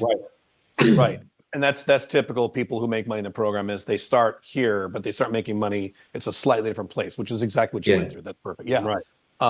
And that's very normal. So let's talk about your first few clients. So you got your first client, and I won't tell that story. You tell that story. You made money, but then you had some trouble. Go ahead.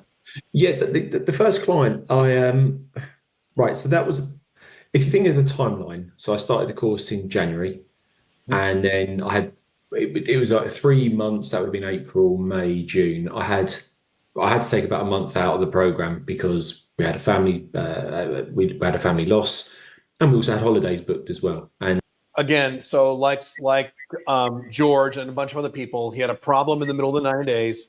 So there was a several month delay in his results, and he came back in the program and just kept going. So my point is, despite these problems, these guys still made money. But it wasn't critical in terms of if you're not on the course, you're going to get kicked off. It was a case of I updated you guys. You were like, let's address that really quick. I forgot about you. Right. So you had a family emergency in the course, and did you talk to Jeff and say, hey, I have an emergency? What happened there? How did we manage that? Yeah, it's awful news. My father-in-law passed away, and I just updated Jeff, and Jeff was like, take as much time as you want out of the course. There's no issues at all. But also, like, you've got a life in the background. So my fiance and I and our son, we had holidays booked as well. And it's like, I'm not going to be here. I'm not going to be here for this date. And it's just the fact you update like Jeff and the rest of the coaches, everyone's absolutely sound about it. It's like, don't worry, like they record every session, so you can always catch up with the sessions at any time. So yes, that's basically what happened. So if you take into account, in terms of the timeline, I landed my first client. It was just outside the 90 days. So that's the point I was trying to make. You said that from the start, you're going to generate revenue in 90 days. Yeah, I can guarantee if you follow the program and do everything the coaches tell you, you will make money in or around 90 days. You can do it. It's definitely achievable. So even with this problem, You still eventually got that first client. It's your third yeah. client that I want to talk about. The Yeah, big of course. one. Okay. But let's Yes. let's lead up to it. So your first client was 5,000 pounds Yeah. for the So contract. one was in terms of the solution. What I found was that my solution was resonating, but the pricing was a challenge. And again, Yeah, I remember that with you. I remember the pricing. You were concerned Yeah. about the pricing. Yes. And people were like really interested, but it's like, Grant, this is too much. And obviously, there's that kind of trust problem as well. Like, who is this guy? So what I did, I broke the pricing into installments, and immediately I landed my first client by doing that. And I sat down and had really good in-depth discovery sessions with them, went off and built them a growth strategy to design how they're going to attack their region and generate revenue. And unfortunately, what the client never told me, and when I checked the company's house records, this person didn't seem to exist, but they brought in another director.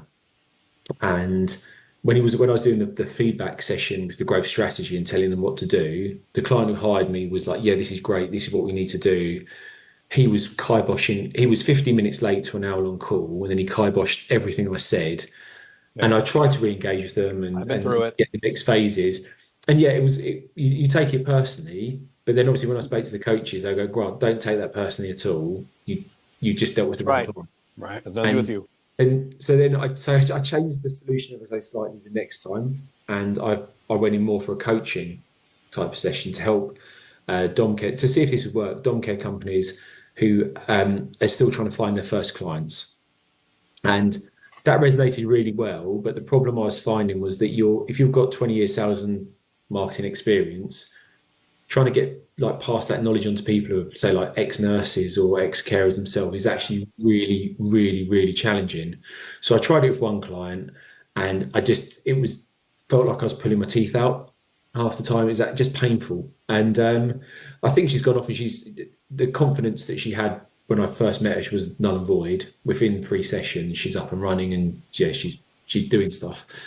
But I just don't want to do that anymore. So then I landed. So when it comes to my third client. So wait. Let's go back to the first client. Yeah, sorry, go on. First client. Let's talk about numbers. So correct me if I'm wrong. First client, the contract you sold was for 5,000 pounds, right? Yeah. That was the contract, which I'm going to adjust for US dollars for you Americans. So $5,000, that is $6,500 for a contract. That's his first client. Okay, just swallow that for a minute. Many of you say, why would anyone give me any money? His first client ever in his life, $6,500 contract. And it gets better from here. But and he didn't come from this as a background. He has no experience in elder care facilities or end of life care or medical. That's not his world. But it doesn't matter. The service that he's providing is universal. He needs to have a skill that he has or that he can hire for. He's a good example of, some of you have asked us, well, how do I take the niche and match it with what I like to do or what I know how to do? He's a really good example of this. He had some marketing experience. So he took this crazy, weird, narrow niche in an industry he has never heard of, and he used his abilities in that niche. That's how it works. That's exactly how it works. That contract didn't last because this director thing. So how much did you get paid in your pocket? I got paid up front, and it was about £1,600. I'm not sure what that's. £1,600. So 600 pounds is $2,000 in your pocket. Yeah. And then the next 2 payments, they just kind of ghosted you, right? Yeah. So they're ghosting me. But then again, look, we don't know what's to happen because it's August in the UK and the whole of the UK seems to come to a standstill. They might come back. I'm not holding my breath. Right. Not holding your breath. So now here's an important question. Did you say, I was supposed to get 5,000 pounds. I only got 1,600. This sucks. This doesn't work. I'm going to go back to my job. No, God, no. No. Okay, good. So you proceeded. No. Failure on the first client or 2 or 3, just like with George, is normal. You fuck up or they fuck it up, or you're not used to it, and that's normal. You keep going, and then you get the big money. See in a sec. And then you got your second client, which was a smaller client, and that was more of a coaching thing. Yeah, right? that was £777 for free coaching. £777. So let's convert that to dollars. That's another $1,000 in your pocket. So now you got $3,000 in your pocket from these 2 oddball clients. Okay. Yeah. Then you get your third client, which is I'm excited about. So tell me about that. Yes, the third client. But so one of the things you're going to learn on the course, and this is something that I've never even thought about, but part of the program is you find where your niche are online. Okay, so are your niche on LinkedIn? Are your niche on Instagram? Are your niche doing wherever? It just so happens my niche seems to live on Facebook, and I've never used Facebook for anything other than wishing people happy birthday and posting the odd picture. Yeah. So I sat down with Jeff and I said, Jeff, I'm not sure about this. There's 60,000 people in my niche in this one group. And he was like, Grant, you're an idiot. Get on that group now and start engaging with people. And lo and behold, every deal I've had has come via Facebook. Really? I didn't know that. Cool. Yeah, so I engaged with this person on Facebook. They said, Grant, yeah, we're pretty desperate. Can we have a call? I sat down with them, had a really, really good discovery. Really quick, to be clear, he's talking, I believe he's talking about Facebook groups, which we do talk about in the program. Facebook groups are fantastic for niches. I mean, I've got two groups myself, so it's a really good place to find a gathering of all your niches is Facebook groups. There's LinkedIn groups too, but Facebook groups are awesome. Reddit is another really good resource, On guys. Reddit is where Some- people hang out to complain, and it's problems in their job that we're looking to solve. So great resources.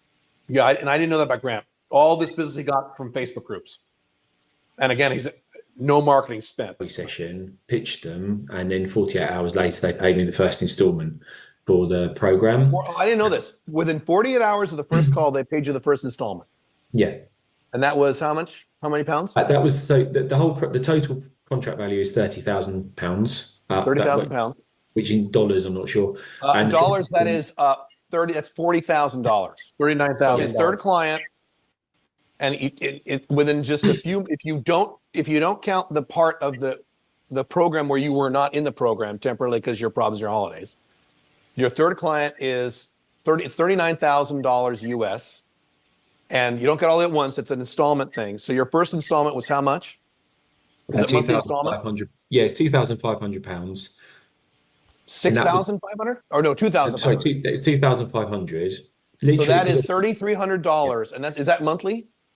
Yes, they're going to be paying me monthly, but $3,300 a month for his third client. Obviously, there is a risk. They could walk away, they could ghost me. But learning from the prior two customers, the solution already is so much stronger. I know that. We just he's gonna get this whole contract because he learned from those first two clients. That's exactly what it's worth. Yeah. So I built a growth strategy for them. And I've learned from all the mistakes I made in the first client. You know, I've added things in. I've done so much more to make this look like a proper professional document. I've uncovered problems that really desperately they need to resolve, or they're going to probably go under. So they're getting a lot of value for my time, and I'm very positive they're going to carry on that relationship. But yeah, I did it in installments. The reason why is because no one knows me. There's that trust element. Now, to that point, really quick, that when he gets his fourth, fifth, sixth clients, he can do what Billie and I do and say, I need half up front. Yep. So if it's $39,000, yeah, you're writing me a check for $17,000, and then you're writing me a second check a little later, and that's how this works. So that's just a measure of confidence and having done this before. And really quick, I have talked to people, not just about Business Builder, but other things I've talked about, where you can start a business and get a contract for $39,000, $25,000, $50,000. And people say, you can't do that. If you're a new business owner, no one will give you that cut. There you go. There's one example. It happens all the time. And the other thing that Grant mentioned is that he was learning. He got paid to learn by those first few clients. Right. Did he get paid a lot compared to this new contract? No. But did he get paid to learn? Absolutely, yes. That's what it's all about. Yeah. A lot better than going to fucking college. It is, and that's the whole $1 billion to learn shit. They pay you and you learn. That's what I like. That's the trick of entrepreneurship. You only need to stay a couple of steps ahead of your client's actual needs. And that is not that hard to do, and you can learn how to do it. And he may discuss this, he might, but sometimes he didn't know how to handle the client. Like, what do I tell the client? And he just came to us and said, what do I tell the client? And myself or Billie or Jeff said, just tell him this. Oh, okay. And he just literally would parrot what we told him. I mean, he might discuss that. I know that by doing installments, customers do feel they've still got some sort of. And I will tell you for a fact, knowing you, is that the next client you get, you can be more aggressive about the installments and getting much more upfront. Instead of a year, you can do 6 months. You can do a big balloon payment up front. I mean, you and I could talk about that offline, but the next client you get is going to be way more than this. So right now you're getting 2,500 pounds a month, which is $3,300 a month. That's from just your third client after you already made 3,000. Yeah. And with you 1 or 2 more clients like this, you're making some really good money. And so this is just, and again, I want to repeat, those of you watching, this is your first business, right? And you're able to do first business. It's the first business. And really quick, location independent. He can go anywhere in the world and still make this money. The whole program is definitely the right. This model suits me. There's no. It removes all of the risks. So sometimes you can think of starting a business. You think, oh, that's going to cost me a few £100,000 to do. Right. And you're going to pump all your money into these assets like an IT system of some sort, or building an app. It won't work. This is the right way to do it. Find a niche, find the problem, solve the problem. Find a niche, find a problem, get consensus, solve that problem. You will be up and running. How much money did you spend total on, outside of Business Builder? How much money did you spend on the business total, do you think, to get these 3 clients? Oh, Jesus. Well, not much, because give me a rough estimate. How much money did you spend total on everything? It's probably a pretty low number. I mean, even the website. That was the most challenging part about the program, was the website for me. I've never built a website before. Oh, okay. That's what took the longest part. Oh, okay, interesting. I know that. And when I spoke to a friend of mine, how much that cost you? How much did all the infrastructure cost? Funny enough, once my mate told me how to do it, he said, Grant, don't design and build, design the website and get someone on Upwork to build it for you. Yeah. He found someone for me for like 30, 40 quid, like that. So in dollars, 30, 40 bucks. Yeah. So right? maybe 60, 70 bucks. This is it. Bucks. And so I got a website after following his advice in a week, right? Which should take me a month of being an absolute car crash, tearing my hair out. And then I bought a Microsoft 365 license for about £100. That's it. That's it. So maybe but all in, it's well less than 300 pounds. Oh yeah, well less. And then obviously you've got the cost of the course. So I've made back. Yeah. Outside the cost of the course, right? You have the cost of the course. And then, because sometimes people ask me that, they'll say, well, I have to sign up for your program. Well, then how much do I have to invest in my business? And my standard answer is less than $300 unless you want to run ads. Now let's mention, and sometimes people don't believe me. Oh, come on, you need more. No, you don't. There you go again. None of these guys spend any money. And that really quick. You didn't run any ads. You didn't pay for any advertising. What's that? You can if you want to, but yeah, and I say that too. If some of you have assets, some of you have money to spend, you will get to the money faster in some cases if you run ads. So absolutely, that's great. You don't, and we have a path in Business Builder for paid marketing and free marketing. We do both.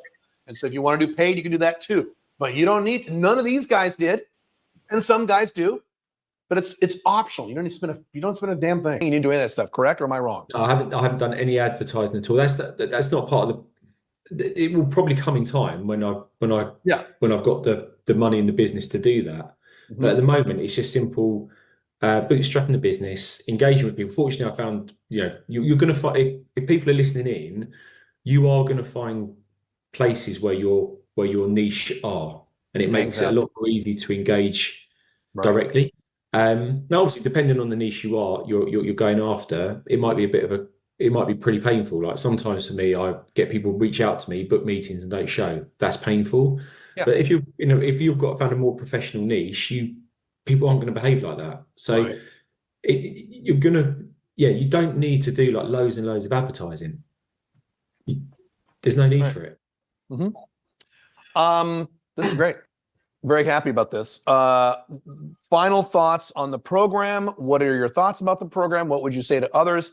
People who are on the fence. So there are people who definitely want to do this. There are people who say, I'm never going to do this. And there's people who are on the fence. I want to do this, but I'm not sure. What would you say to that person? I'd say it's the best investment you'll make. It's the best investment I've made in my professional career. This is the best investment I've done in your professional career. Oh yeah, definitely the best investment I've made. I've been I'm fortunate in my career. I've been sent on sales training courses, IT training courses. Done stupid IT certifications that I've never needed. This is an investment that gets you running your own business. And if you just think about it for a second, if you're in the corporate world and you make £100,000 or dollars is different, but you make £100,000, you pay predominantly about 40% tax, a little bit less because you're on like a scale, right? You make you get paid 100,000, you make 60, right? The tax man takes it all, right? Or a large proportion. When you run your own business, you're paying what, maybe 20% tax on that income? 20% or less, yeah. Yeah, right. So you've made more, you're working your own hours, and to make £100,000 in your own business isn't as challenging sometimes, or isn't normally as challenging as it is to work in the corporate world. It takes less hours to earn the same amount of after-tax income. Oh yeah, big time. And also, I've said this 10,000 times to make that clear again. When you have your own business, location dependent alpha 2.0 business, you need to work less hours per week to make the same amount of money or more than you're making in your stupid 9-to-5 job. You are overworking if you have a job. Now, if you want to work 10 hours a day the rest of your life, go ahead. But if you don't want to, you should have your own business and work less hours and make the same money or more money. That's how the math works with both how much you make and the taxes. It's a lot more enjoyable, and like, obviously being on this course as well, you're surrounded by people that are in the same boat. Like today, I was stuck on something. I reached out on Basecamp. Within 2 minutes, 2 people from different parts of the world, one in Australia, one in London, they immediately responded back to help me. Right. So you've also got that network that you can call on. So that's what I'm saying. It's like definitely the best investment I've made. I've always wanted to start my own business, so I was up, bit unsure. Now that I've done it, and I thought, actually, I've done it. I've started something. I've generated revenue. You can't take that away from me. Okay, so yeah, I'd say anyone who's on the fence, just do it. For the price of this course, it's a fraction of doing, say, like a professional accreditation, like some sort of IT software accreditation, or even a sales training course. This is really transferable. This is like a life-changing type investment, not some crappy corporate accreditation. Do you know what I mean? Do you remember back in the day? You probably saw the MCSE. Do you ever remember that? Oh yeah. I almost did it. I almost did the MCSE back in the 90s.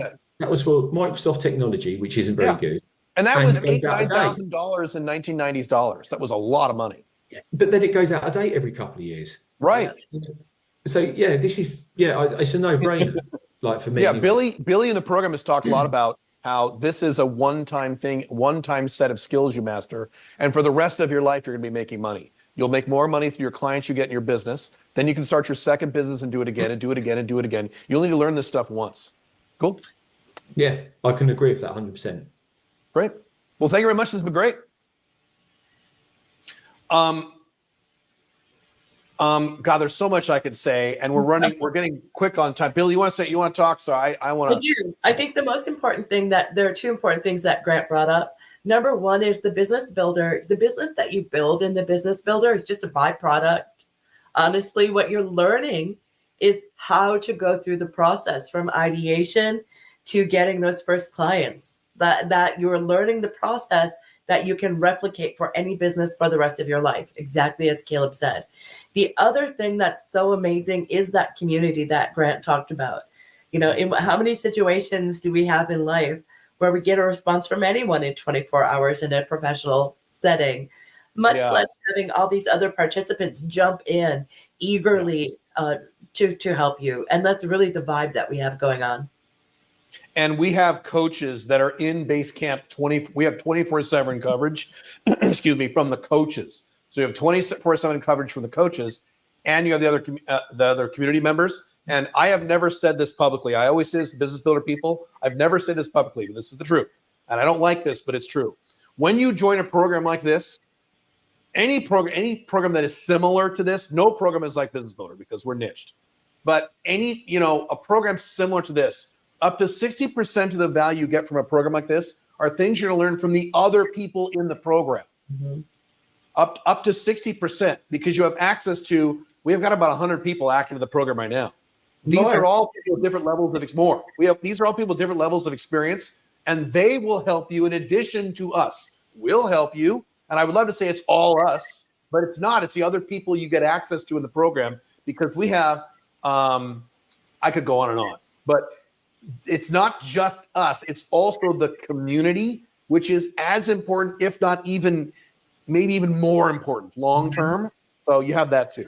And if you decide to not do Business Builder, again, you should tie into some sort of community you can tie into the best as you can. Even these live streams, we have this miniature community on Mondays and Tuesdays here. You can ask me questions and things like that. So, they can always join Founder Sanctum, which is a twice a week open question and answer. And that is for people who own businesses or those who want to make the transition. And that can mean being a freelancer. That can mean opening your own business. But we do have a program. Go to bosscooperative.com and go to the group coaching. We have one group right now. We're adding more over the next couple of weeks. But if there's something specific that you need help with and you need or want community and coaching, we've got that too. And that's an ongoing monthly program. So do you pay a flat monthly fee for that? That's something I was doing, and then Billie took it over because she's better at it than I am. And so you have that option too. So just make sure, even if there's a percentage of you who will never do Business Builder, and that's fine. But learn from what we've talked about in this podcast about the things that they did. And you can see in all three cases, they were beginners. They were all nervous and scared. They all had problems with their initial clients, and they kept going, and now they're set. And all three of these guys, plus a lot more.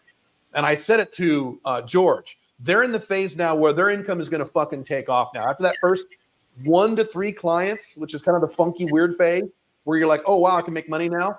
That's where your income hockey sticks. And that'll happen to all three of them, plus a bunch of people we don't have time to talk about. How much time on average on 90 Business Builder guys working on their business? So I'll give you my quick answer. My default answer when people say, how much time do I need to do this, start a business on the side? My default answer is at least 15 hours per week.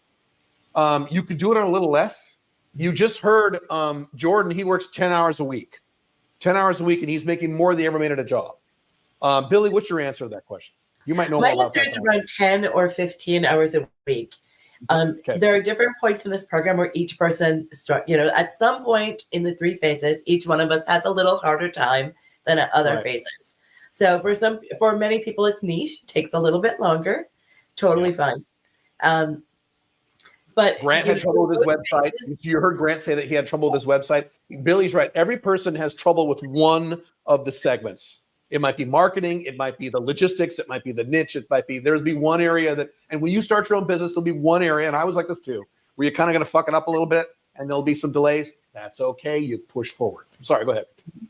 No, I think that's it. It really depends on your trajectory, what your niche is, what you need to learn about your niche, and the different assets you need to put in place. So the simpler it is, the less time you need to spend on it. Correct. The more you go through the exercises in their entirety, that's really important. Like if we say watch the video and do this exercise, just do the exercise. You might not want to, you might not see the correlation, just freaking do it. Trust your business, Auntie. It will come back to play later, even if you don't see the importance right now. We can hang out for another 10. Well, I can hang out. I don't want to. I have 7 minutes. 7. Okay, I can hang out for a little more than 7, but not much. So if any of you who are live, you can throw some questions down there, business questions for Billie or myself. There's 2 in there. I'm thinking about a business teaching clients how to say no to people. Is it niched enough? You're talking about the niched, what you're offering. You're talking about what kind of people would you teach to say no to, number 1. Number 2, you are putting the cart before the horse. Mm-hmm. Do you know that this niche of people have trouble saying no? You don't know, you're guessing. So what we would do if you joined our program, we would say, nope, you're not going to do that because you don't know if that's their problem. You're going to define a narrow niche of type of person, which in your case would be B2C, ask them what their problem is, and then get feedback and help them with that. And it probably isn't, I don't know how to say no. It might be I'm having trouble managing my time. It might be I'm too scared to speak up for myself. It might be, who knows what it is. You identify the problem second, not first. And again, most business owners, they say, I'm going to help people fix this. Well, how do you know that's going to work? It might not. The other thing that I would say is that I would never recommend that your first business be business to consumer. Unless, there are very certain circumstances. Really hardcore about this. Yes. But in general, How are you going to find those people to validate their problems? How are you going to find those people to sell to them? It is so much more expensive, and it's a much longer play to get individual consumers than it is to get companies as your consumers. Now, the inverse is true as well. If you're going after like a government entity, a large hospital system, that's going to be hard to get your foot in the door as well. So my advice to everyone listening is go for small and mid-sized businesses. They need the most help, and they don't know what they don't know. I don't disagree. There are some people who join Business Builder and they really are gung-ho on doing something B2C, which means business to consumer. That's fine. I'm not as hardcore about it as Billie is, but I don't disagree with anything she said. I got started with exactly what Billie said. I went from 0 to a 6-figure income in 1990s dollars when I was a dumb kid with no college degree and no high school diploma. And that's how I got started. It was B2B, and it was small, medium-sized companies was my client base. So she's right. Comparatively speaking, it's an easy win. It is easier. Yeah, that's true. You're right. It is. What I say to people is, if you don't know or don't care about who you service, B2B. If you just have this big, strong passion to help, then maybe B2C. But most people don't do it. Here's what we're going to say about your passion. And I'm so sorry to say this, but this is Auntie Billie's reality check. She's right. Say it. Fuck your passion. Sorry. Yep. What you want to do is probably a dumb idea. And I'm not trying to be a jerk. I've just seen it too many times. I've made these mistakes myself. I was a professional equestrian, which is a horse person. Do you know how you make a small fortune in horses? You start with a large one. No joke. That's funny. Right? So a lot of what you want to do is I want to help personal trainers. I want to do Brazilian jiu-jitsu trainers because I love my jiu-jitsu class. Right. You know how many fucking times I've heard that. Oh, I want to help people lose weight or be more confident. Oh, yeah, we hear that all the time. God. Yes. You know, that's awesome. It is awesome. It is noble.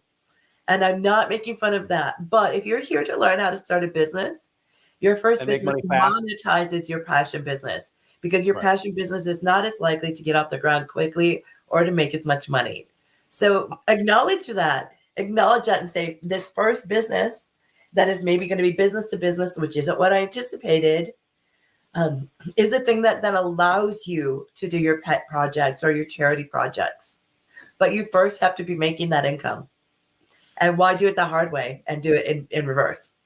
Doesn't make any sense.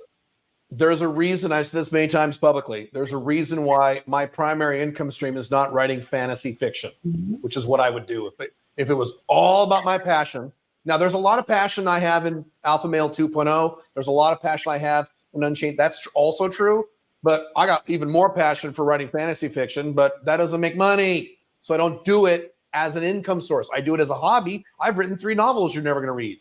I have done it, so I do it as a hobby, and at some point I'll publish some crap, and I'll probably make $40, and I won't care. Now, that doesn't mean you can't have zero passion. You can take some of that passion, kind of what Grant did. Grant took some of his passion, what he likes and what he's good at, figuring out how to market a business from his software sales stuff, and he put it into a niche that has a lot of money. So you can do that. Right. I've just started companies before, and I've just begun an A2 company and have clients. Cool. I can't afford Business Builder right now, but would you recommend I go back and buy it after or get coaching or similar? Well, you should do Billie's Founder Sanctum. That's what I would do. You can do that right now.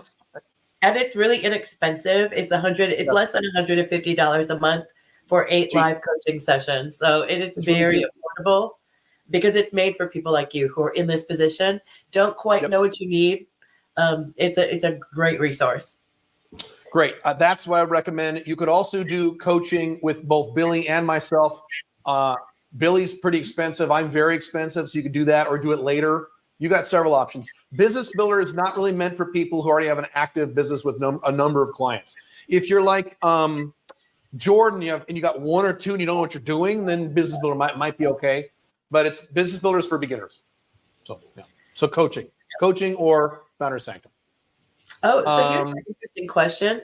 Any upcoming 90-day business banner plan for Paraguay? So we don't do the Business Builder in Paraguay. That's just Right. location independent. It's location dependent. So come to We Paraguay do- and get on Zoom. We do the residency in Paraguay. And this is literally your last week to sign up for that. If you want to get into the October trip, it's What are the dates for that really quick? Billy, what are the dates for that? October 20th until November 2nd in Asunción, Paraguay. Okay. We have reduced the price a little bit. It is now less than $9,000, which includes your lodging and a couple of cool activities. Yeah, that And includes it's your not- hotel yeah. for 2 weeks, to be clear. Yes. And it's not even just a hotel. It's an apartment in a really nice apartment building with, Over there. security. And it's a couple blocks from Caleb, essentially next to the mall. But that way you have your own apartment so you can live like a local, which is, I think, much more valuable than parking your carcass in a hotel. Right. And if you're already here in Paraguay, I'm doing a mastermind in Paraguay. It's on the website on September 17th. So in about like a month, 3 weeks. 3 weeks. That's a mastermind with me. And then Billy's Get Resi event is, say the dates one more time. October what? 20th? October 20th until November 2nd. Yes. And that is in Paraguay. We also, this is the last week to sign up for those of you interested in Mexican residency. We are doing that in Cancun from the 7th until the 18th of October. And that one includes your, in that one, we're staying at an all-inclusive resort. And that's cheaper because Mexico. Mexico's cheaper for residency, right? Yeah. So there are different standards for Mexico. You need to hit certain income thresholds. For temporary residency, it's just under $5,000 per month. For permanent residency, it's just under $8,000 per month. We can talk more about that. Paraguay does not have those income requirements, but you do need to get your federal background check done, and that can take a bit of time, which is why if you want to do it this year before the elections, before the world really falls apart, you should definitely check it out. You can find links on Caleb's website as well as on the Boss Cooperative website. Caleb, could you put Boss in the ticker? I know Aaron in the chat has asked where they can find Billy's program. Boss. Billy stuff is Boss. Let me put that in the ticker. Where's my ticker? Hang on. So we have another thing for those of you who haven't heard about it yet, because I am ridiculously stoked about this, and registration is open until the end of September. But at the same time as I'm in Cancun for the Mexican residency, we are running a business intensive retreat. So for those of you who have a business or those of you who are thinking about starting one, this is the place to come. I'm flying in coaches from 4 different countries. And they're doing marketing, IT, sales, and mindset, plus myself. Jeff might come. I'm still working on that. Caleb might come. Still working on that. It's less than $4,000, and it includes your food, lodging, alcohol, fun activities, and from selected cities all around the world, it includes your flights as well.